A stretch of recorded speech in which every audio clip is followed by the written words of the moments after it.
You say good morning mga friendies. Morning, friendies! Welcome to another episode of Chase Sanity! Yes! It's 9 degrees here in Amsterdam and alam nyo guys, tinan nyo mo ko. Basa kasi habang nagbo-blower ako kanina. Actually, pagkabukas ko pa lang, bigla siyang umusok. Tapos nakita ko parang may apoy sa loob ng blower. So ayun, wala. Basa tayo ngayon. Wet ang hair natin. So as you can see on the title, tayo ay pupunta sa Antwerp, Belgium. Oh my God! Excited ako. So day tour tayo sa Belgium. Magte-train tayo ngayon. Papunta ng Antwerp. How many hours, babe? To Antwerp? Around about 1 hour. Oh, ayan. Mga 1 hour lang. Ang bilis lang pala. Train papunta ng Antwerp. Time check, 8:08. Ang ating train ay 9:03 a.m. So, hindi pa na nagbe-breakfast. Nagkape lang ako. Tsaka Berocca. I need Berocca kasi nga, girl, 9 degrees. Sobrang lamig. Sobrang lamig pa rin suot ko. So, na-enjoy ko na itong lamig nito kasi pagdating sa Pilipinas na naman, just like I told you, diba? 30 degrees na naman tayo doon. So, ayun, tara na, let's go to the train station! Magta-train pa pala muna tayo. Isang train papunta dun sa connection natin. Tapos from there, yun ay papunta ng Belgium. Ayan tayo pupunta tayo ng Zoeid M52. There, babe. This is Nord. Let's look for Zoeid. Ayan, na-figure out na namin kung paano bumili ng ticket. Let's go.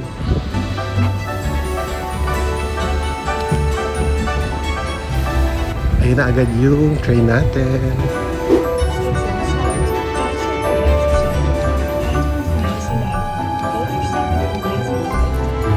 Andito na tayo sa Zoeid. Di pa tayo dun sa kabila daw. Station 3.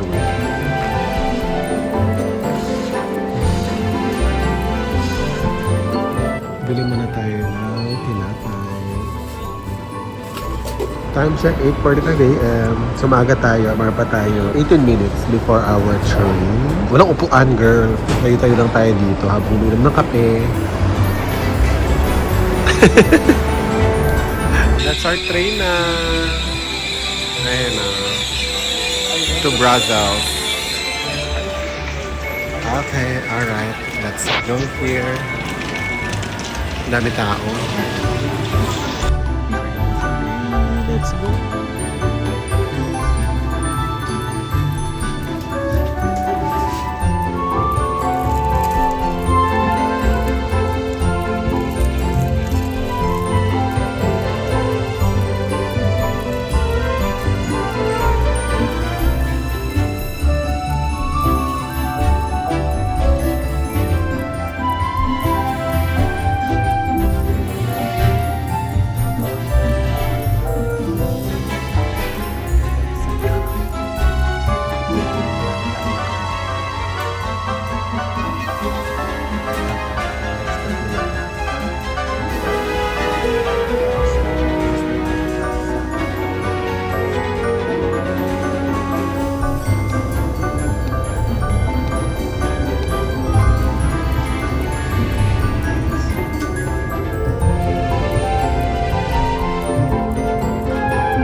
Tignan nyo, nandito na tayo ngayon sa Belgium! Tignan nyo, tatlong train yan. 1, 2, tapos may train pa dito.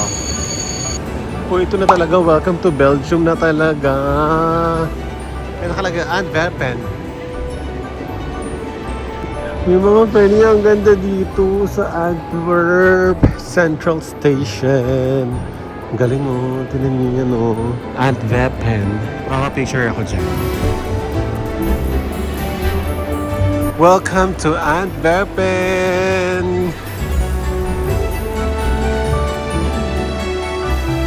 Kanina pa ako sabi ng welcome to Antwerpen, ano? Oh my God, look at that. Para tayo nasa museum. Pero Central Station lang to. Ito yung station nila dito. Tignan nyo, oh. Kabog, grabe, ang ganda. Oh my gosh.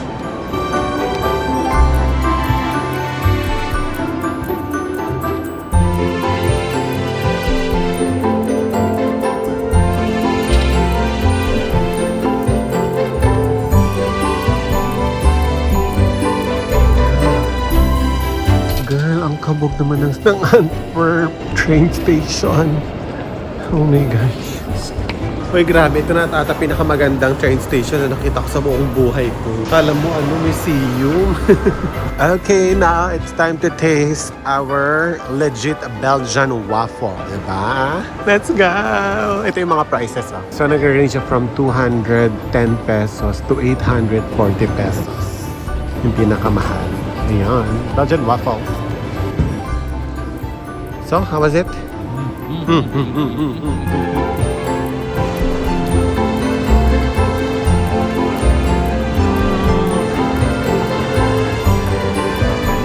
Lasang waffle. Normal. Normal. Okay naman siya. Uy, ang lamig. My gosh. 12 degrees. Ang lamig dito sa Antwerp. Okay, maglalakad na tayo sa lamig. Ang hirap mag-vlog kasi pag nakalabas yung kamay ko, wala akong glove. Ang lamig. Oh my gosh. Ayun yung Central Station nila. Ang ganda. Grabe. Parang castle. Hindi ko na kinaya yung lamig, naglagay na ako ng ganito. Naglagay na ako ng neck brace. Sobrang lamig naman dito. Feels like 10 degrees kasi humahangin. Lamig. So nandito tayo sa main road from the central station. Tapos titignan natin yung mga chocolate factories or chocolate stores nila dito.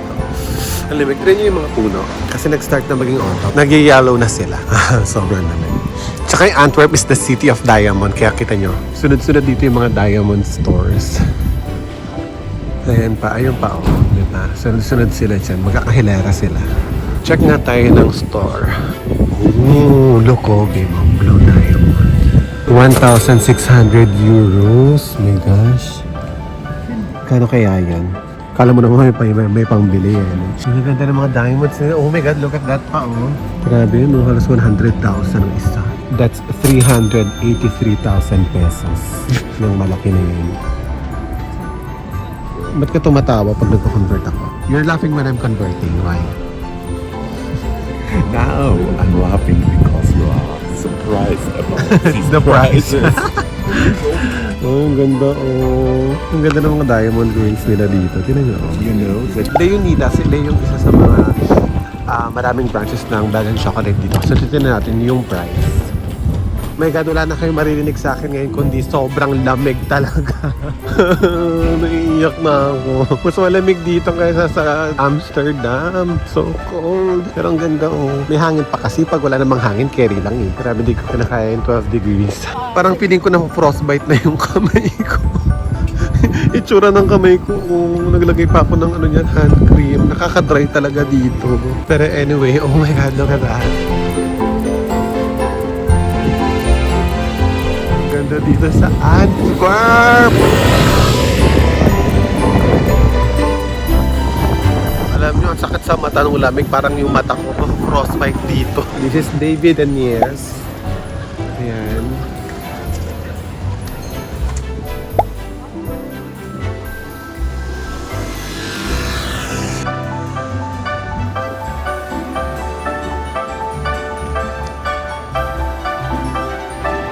Uy, ang ganda. Oh. Ganda ng mga stars dito.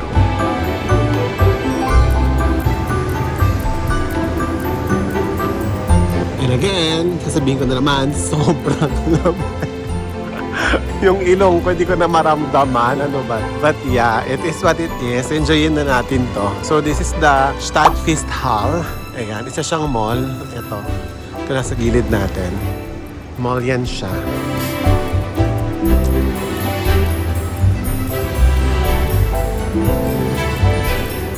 Skechers.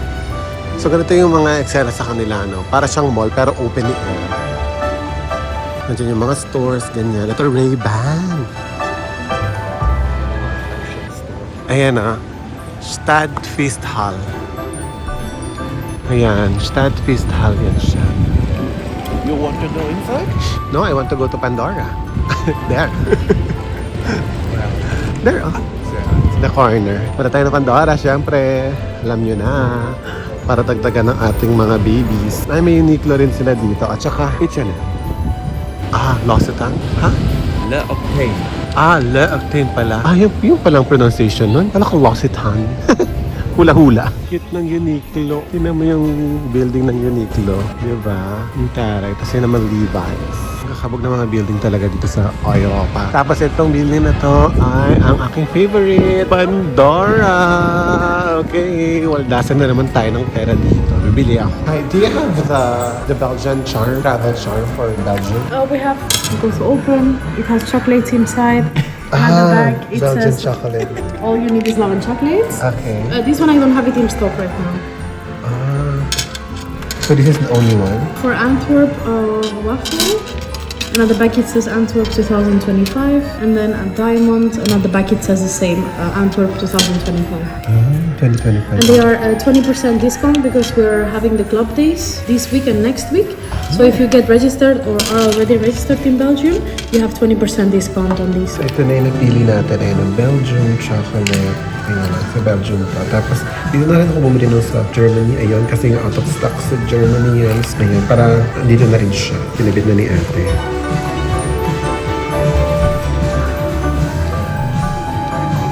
Yay! Oh, nice! Hoy, sobrang saya ko kasi ito na yung mga charm natin. Oh, waldasan ng pera talaga si Chase Sanity para sa Pandora. Ayan na yung Belgium natin. Tsaka yung Germany nandiyan na din. Ayan o. Yung heart, nabubuksan yan katulad ng pinakita ko kanina. And then that's the Brandenburg Gate. Ayan. Sa Germany yan. Alright! Kompleto na ang charm natin ng Europe so far sa mga napuntahan natin na bansa. Alright, alright. Ngayon, mag-walk tayo syempre. Wala naman tayong gagawin dito kundi maglakad lang ng maglakad at mag-explore sa city ng Antwerp.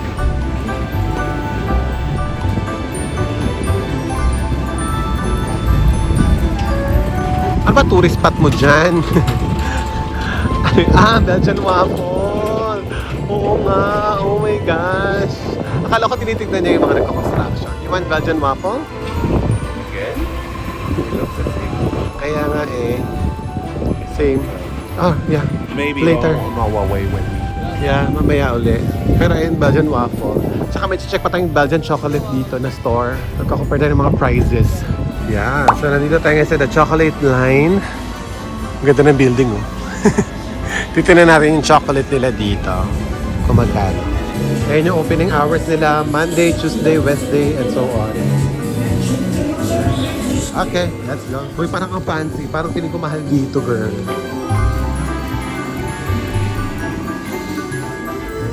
Sige, mag-check tayo ng mga prices nila. Okay. Tama, 25 euros para sa ganito. A mixed bag. Yeah. Ito, 12 euros para sa apat. Mga nasa, ano to, 700. Ganyan, 700 na. Te, 254 pesos para dito. So, itinutunaw daw to sa hot milk. Tapos, ihahalo siya, ganun. Pero 254, mga moms, anong sumusobra ka naman yata? Charis. Ito, 744 pesos. Ito, 677. Halloween. Uy, bakit naman may edible massage cream? Saan mo naman ito ipapahid, Frenny ko? Sobra yan. O, ayan o. 600 pesos. 406 pesos. Oh, chocolate lipstick. Tsaka cocoa butter stick. Ay, ang cute. 203 pesos ang isa niyan. Yeah? Sobrang mahal. Ano ba to? Ito naman, 406 pesos din to. Mas mahal to. Mga nasa 1,000 kumahigit. Kung ito lang ata ma-afford ko, 42 pesos ang isang lollipop. Ito naman mga nasa 90 pesos. Have a look in our chocolate kitchen. Oh, meron silang chocolate kitchen here. Oh my God, is that chocolate? Chocolate ba yan? Oh, chocolate nga siya.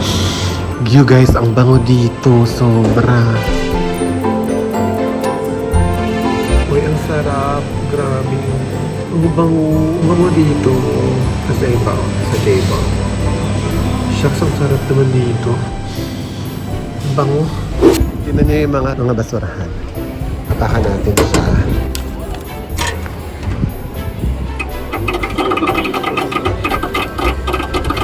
May nagpapalakpakan. Narinig ba? Nagpalakpakan. Oh, wow, babe. So cute. Wait, I'll take a picture.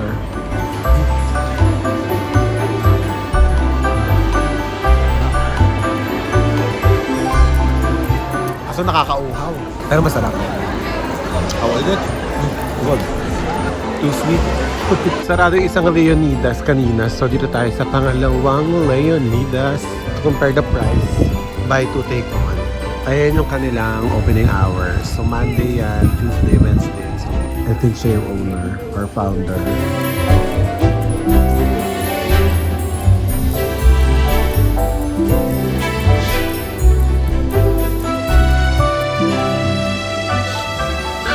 Parang French fries.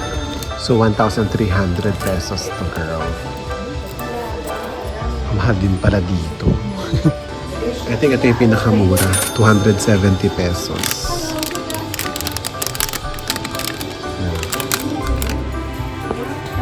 Ito naman 600. Box of chocolates. Fancy rin pala to, na. Ito 879. Ito naman 900. 1,100 mga mi ang isang ganito. Yan o.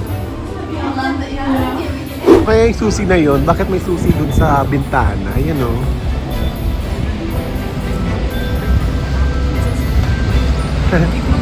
Sobrang lamig yung pores ko. Feeling ko mukhang ganun lahat ng pores ko talaga. Talagang saradong-sarado talaga sila ngayon. Dami. And that pen. Ah, nice, oh. Oh, look at that. Ganda. Yung monument ni Peter Paul Rubens. He's the most influential Flemish artist in the Baroque tradition. O, diba? Bronze statue niya. Fresh Belgian chocolate. Leonidas ulit. Check lang natin baka may iba sila ditong tinda, no? Ayun, same lang din naman.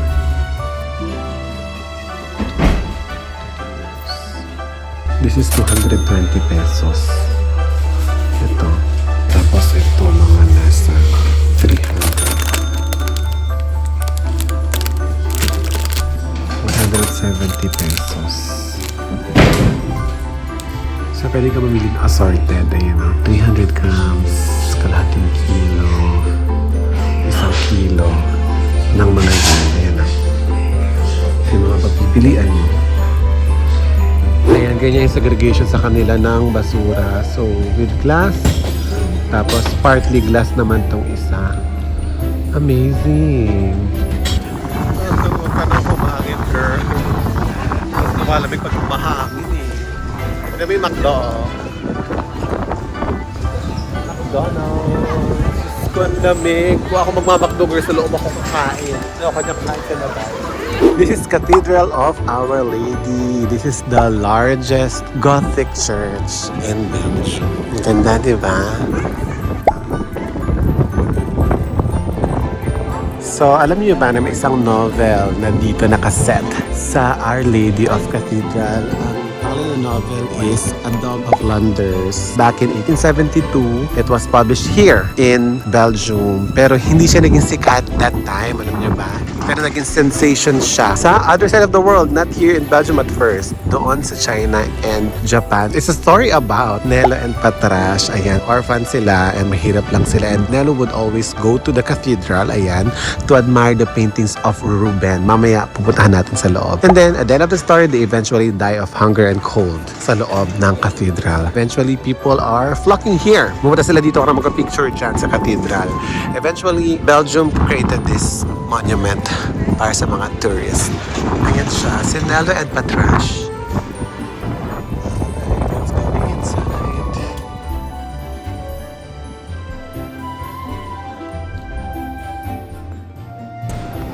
So my entrance fee, 12 euros. Ito na guys. Okay, here ba? Mga friend ko, ang daming nakalibing. Look, hanggang doon. Ayan pa, ito pa siya. Tignan natin yung isa ito.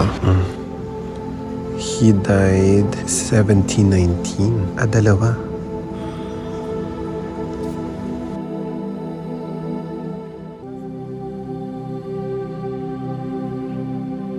That is the Scheiben organ.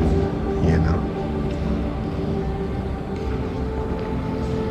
Ito yung painting ni Jan Fabre. Ang tawag niya sa paintings na yan ay The Man Who Bears the Cross. So, hindi known yung nag-sculpt nitong statue na ito, but it is called Mary with a Child. Sculpted in 14th century. This is the Chapel of Our Lady. Para sa mga Marian devotee, ang ganda. Pray tayo kay Mama Mary.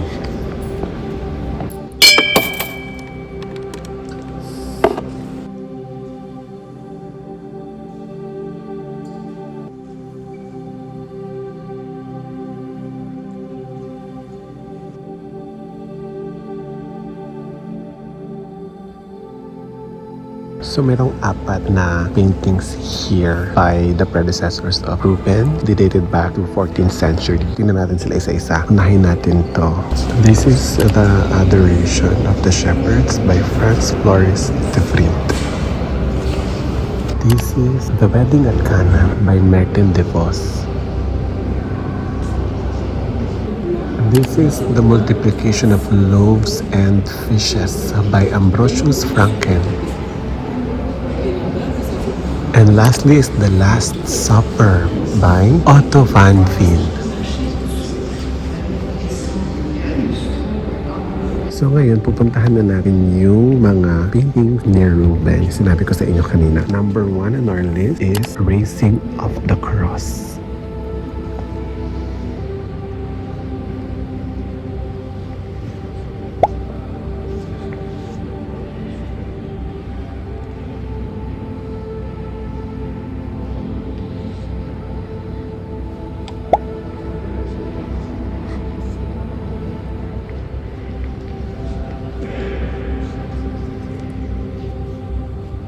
Next on our list is the Descent from the Cross.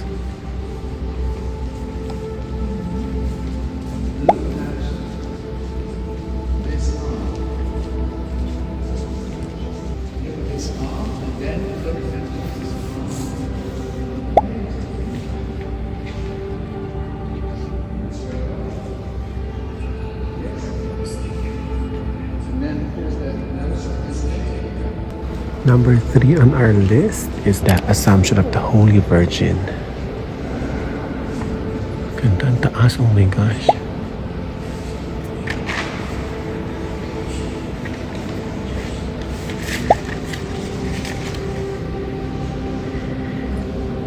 And last and definitely not the least is the Resurrection of Christ.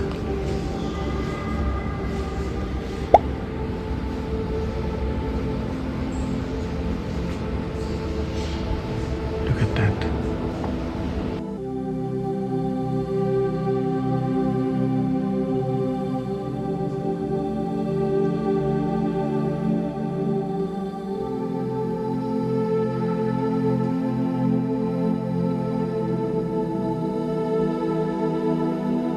Uy, may pababa dito. Try nga natin. Ano bang meron dito? Wala siya sa manual. Oh, look at that, oh. Yung original foundation ng church. Ganito siya kababa dati. Ayan, oh. Oh, yeah. Definitely, this is the original foundation ng church. Hala, ang galing. Kita niyo yung pillar? Ayan, oh.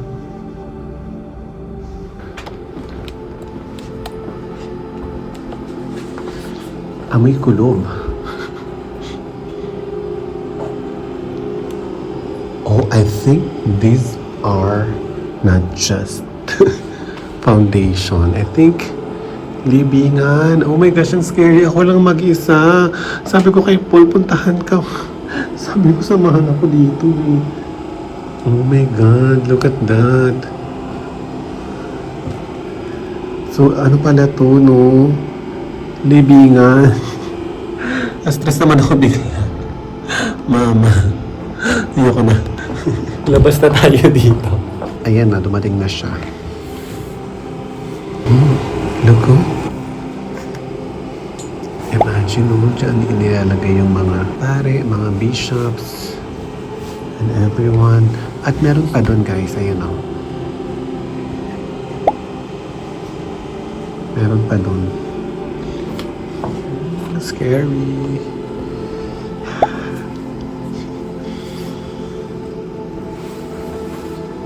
Ayan, dumami na yung tao. Kanina ako lang mag-isa eh.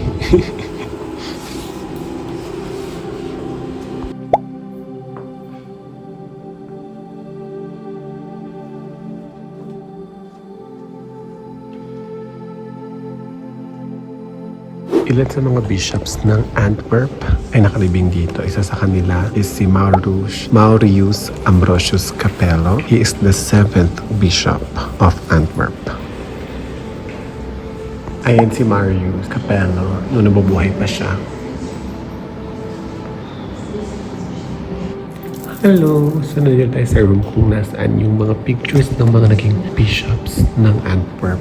Ayan sila lahat. At ilan sa kanila ay nakalibing mismo dito sa loob ng church. Ito yung model ng buong church. Ang laki niya.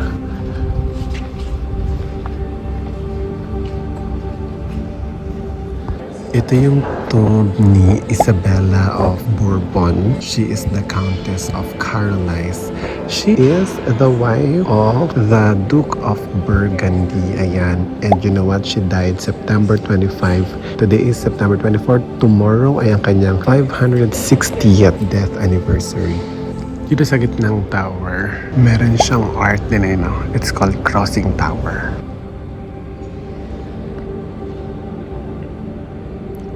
Para ka nang kukunin sa langit, oh.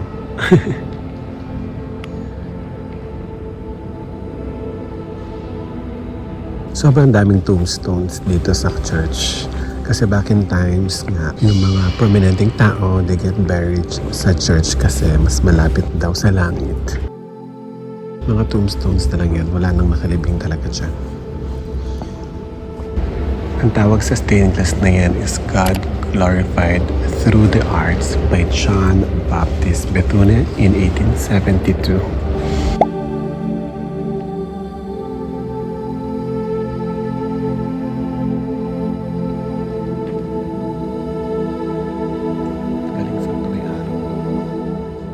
Ito yung isa sa pinakasikat na painting ni Ruben. And dahil sobrang daming turistang gustong makita yun, including me, yung mga tombstones sa tapat niya, yan nabubura na. Kasi nga apak ng apak yung mga turista. Like me. Grabe, makikita mo pa rin yung old painting ngayon. Look at that. Diba? Haninag pa rin siya yan, pero parang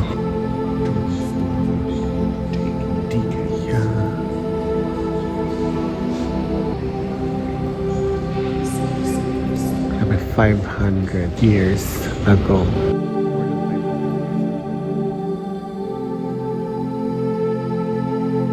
Na-amaze pa rin talaga ako sa old painting. Grabe ng church.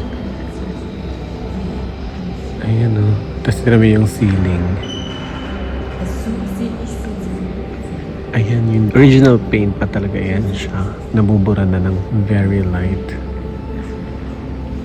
Galing ano? Grabe.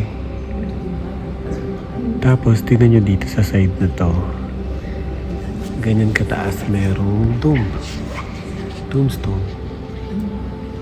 Ang taas niyan.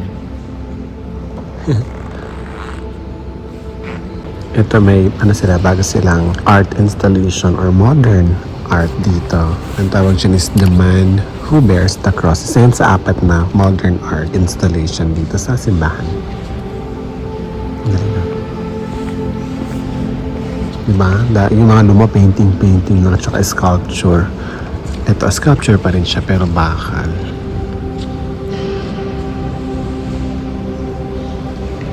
Diyan siya pupunta sa Belgian beers. Ako naman, ako itong Belgian chocolates. Ang lamig, grabe. Iyak na ako. Good morning. Ay, ang cute oh. 23. Ay, ito 8 euros. Sinelo.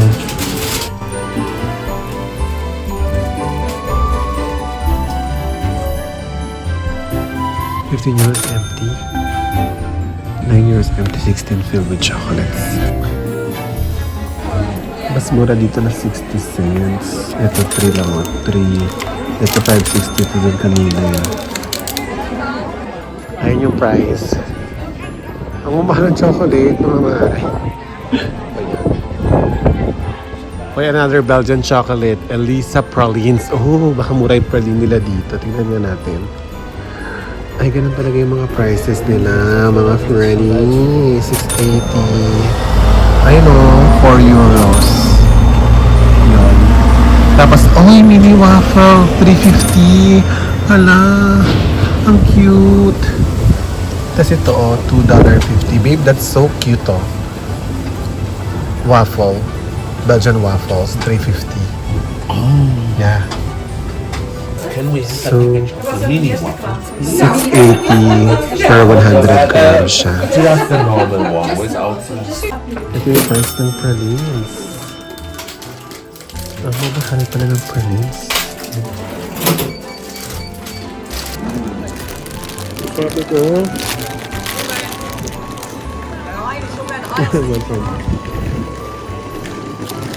So good.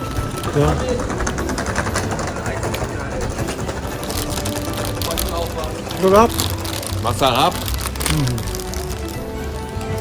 That's it, guys. Here, in that store. Endorse pa na ha. So ito yung isa sa mga pinaka-impressive Leyva Shell River. At sa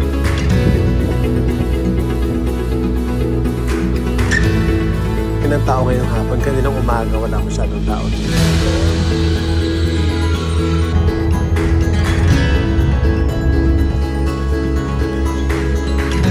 In Amsterdam! Medyo may astigmatism kasi yung camera ko. Ewan ko ba, lamig kasi.